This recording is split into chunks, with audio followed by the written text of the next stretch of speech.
Love is awesome. It takes work. It's not easy, even when you're high school sweethearts.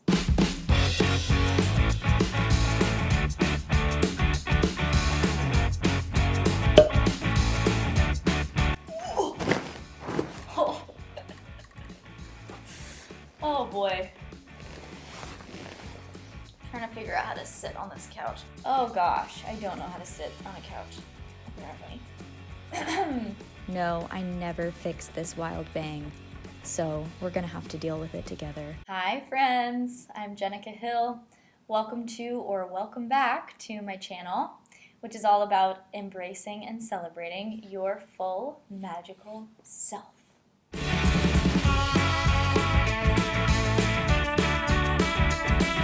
Because you, my friend, are magical. If you're new here, please hit that subscribe button. Today, because when this video is posted, it will be almost Valentine's Day. I know Valentine's Day is a commercialized holiday, but it's an excuse to talk about my relationship. I married my first love, who was my high school sweetheart. We've been together for 13, almost 14 in April years. And we've been married for 3 years. A lot of people will hear that and say, wow, you're a unicorn or something. And I get that it's not that common these days for people to marry their high school sweethearts, although a lot of people from our high school did marry their high school sweethearts, so that's kind of funny. Maybe there was something in the water, I don't know. I'm here today to tell you that people who married their high school sweethearts are not in a relationship that's just full of sunshine and rainbows. So I thought I would share some lessons that I've learned from being in a relationship so long and how we have managed to stay together and stay relatively healthy and, grow together through so many years of loving each other and being in this monogamous relationship. Obviously, I am not a relationship expert. Please don't think that I am. And if this does not resonate with you, totally fine. I feel like with YouTube videos, you take what you like and you leave what you don't. I'm just hoping that maybe sharing this will give you some inspiration for your own relationship, maybe your relationship with yourself, because these are just great reminders, and anytime I'm reminded of them, I'm able to implement them in my relationship, and I think it's really helpful. To give you a little background, I met my husband when I was a freshman in high school. Actually, my first ever class of high school. It was earth science, and I met the person who would become my husband. We didn't start dating until we were juniors in high school.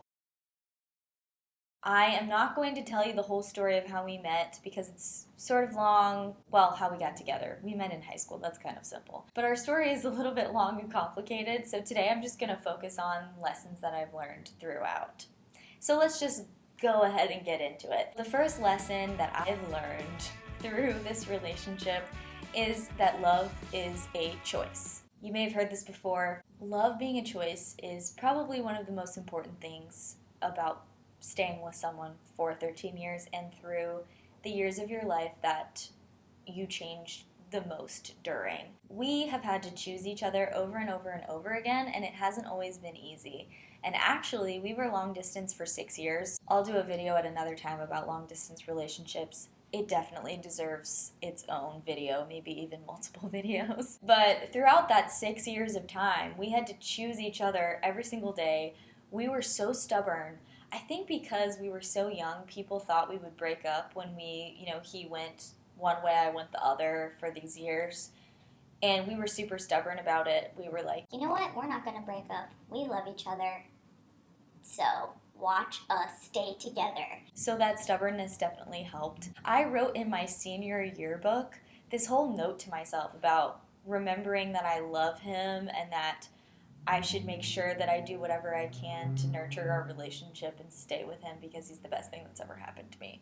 I was a senior in high school. I don't know what I thought. I thought maybe my college self would somehow stray. I don't know. But I never did, and we kept choosing each other. And now that we're married, we keep choosing each other every day too. I think a lot of people think that when they meet the person that they're meant to be with or something, that they're going to have this feeling and spark of knowing. And I think that was there at times for us. And of course, those butterflies when you first fall in love with someone and you are just so excited to be around them. To me, love is is the everyday getting to know somebody and choosing to be there for them and letting them be there for you. It's really hard. You choose to love somebody and you can choose not to do it anymore, and it's not always about how you feel. It's kind of just about working through the hard stuff and choosing to be with that person anyway.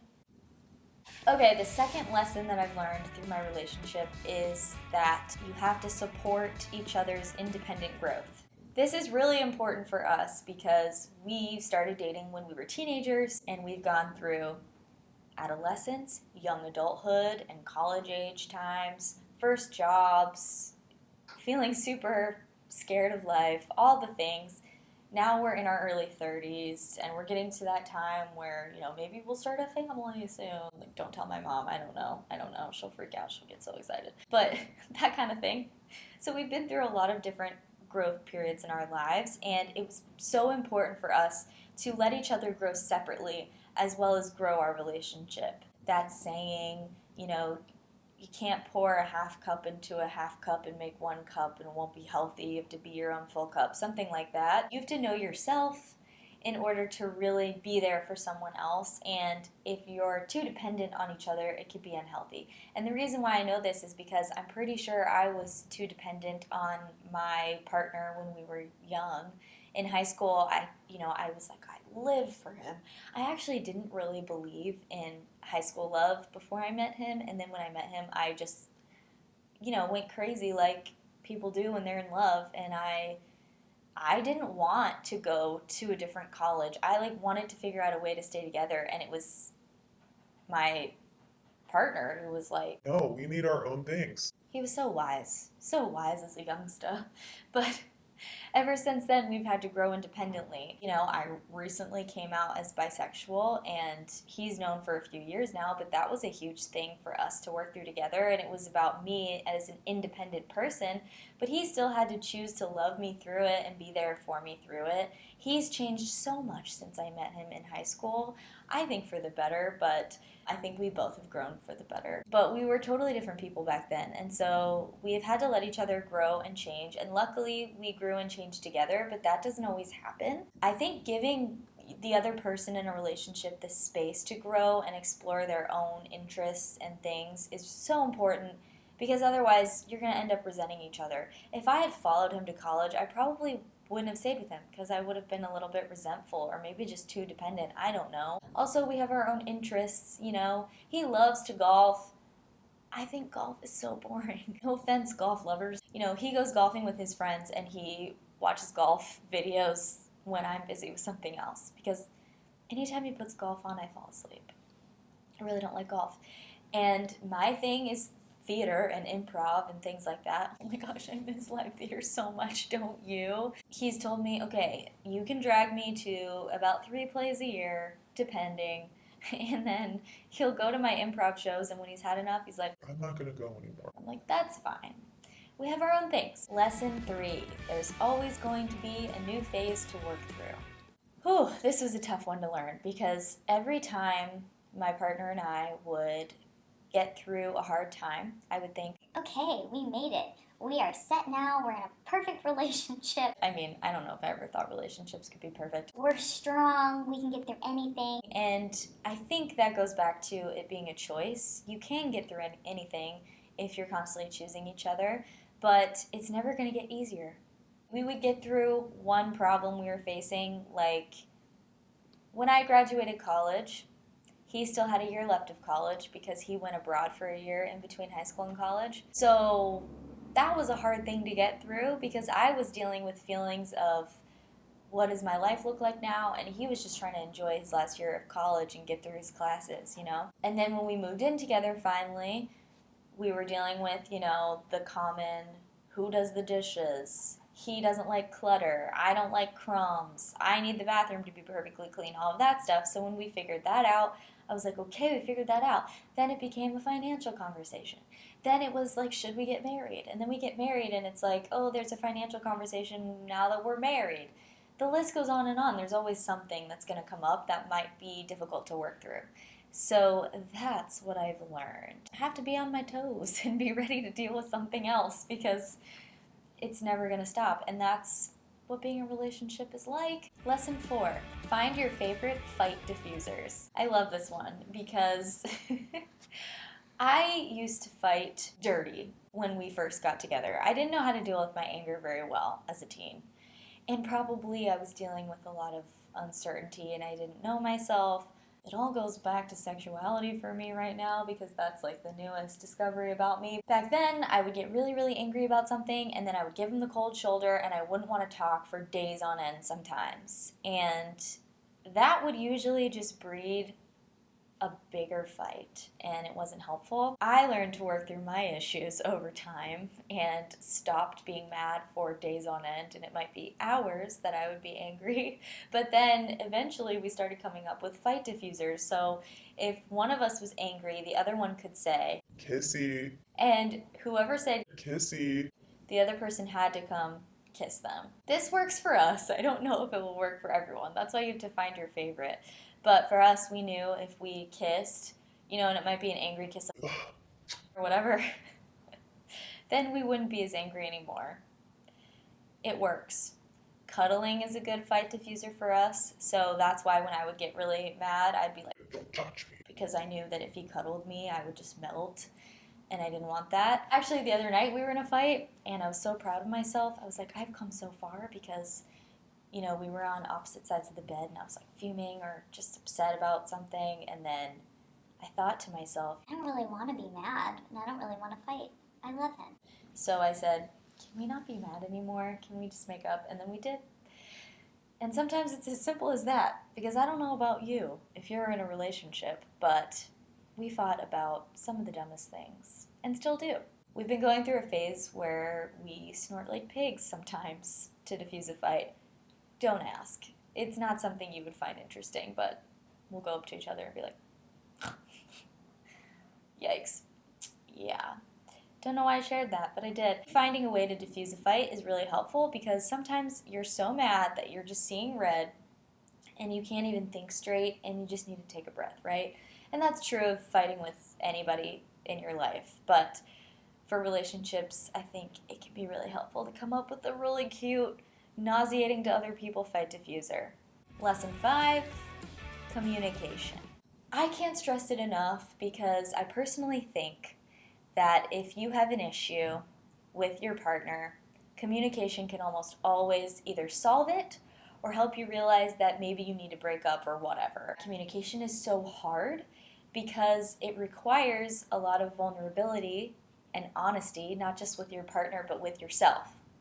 It requires a lot of self-awareness, and that's why being your full magical self is so important. When you know yourself, you know what you're really feeling deep down, and you can't put on all those walls in front of it. When I get mad or hurt, usually it has to do with hurt, right? I'm usually actually hurt. So I put all these walls in front of my heart, and I tend to push people away because I think, you know what, if I push them away, then they can't hurt me anymore.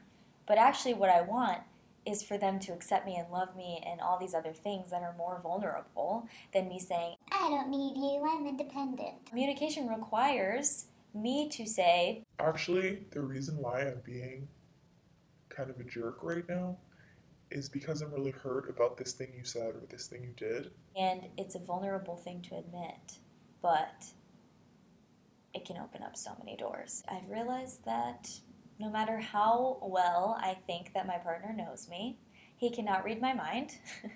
And so unless I communicate with him how I'm feeling, he will not know, and vice versa. And that vulnerability can be so hard. So hard. But once you actually communicate, then you can really start to work through something. My husband might also tell you that I communicate to a fault. I don't think that letting issues fester is good for me, so even if it's something small, I will tell him if I'm upset about something. And I actually think that for us it's been a good thing, because if I let something bother me for years at a time or even a couple days at a time, I will get angrier about it. And so if something bothers me, I'll just be like, Hey, you know what? This thing that you did bothers me. I don't know if I'm right to be bothered. I'm just telling you that I'm bothered. Sometimes I think over communicating can be really helpful. I don't know if you've seen the show or read the book Normal People. I watched the show with my husband. We loved it. It's a great show. But part of me was like, oh my gosh, this story wouldn't have even had to happen if they just communicated.